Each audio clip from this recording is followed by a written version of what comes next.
యేసుక్రీస్తు ప్రభువు శుక్రవారం దినాన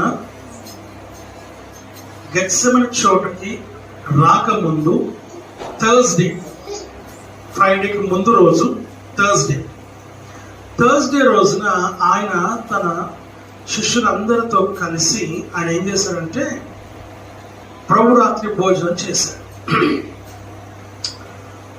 ఈ గుడ్ ఫ్రైడేకి ముందు రోజు థర్స్డే అనగా సాయంత్రం నుండి ఆ రాత్రి వరకు 12 గంటల వరకు అనుకున్నాం, కాసేపటికి సాయంత్రం నుండి రాత్రి వరకు ప్రభువులో పాల్గొనడం,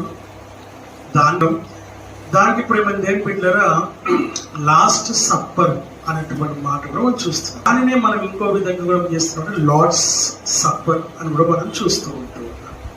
రెండు అనగా ఆయన శిష్యులతో కలిసి భుజించినటువంటిది లాస్ట్, ఇక తన జీవితంలో కూడా లాస్ట్ కాబట్టి లాస్ట్ సప్పర్ అంటున్నారు. At the same time Lord's supper అని కూడా అంటున్నాం. అనగా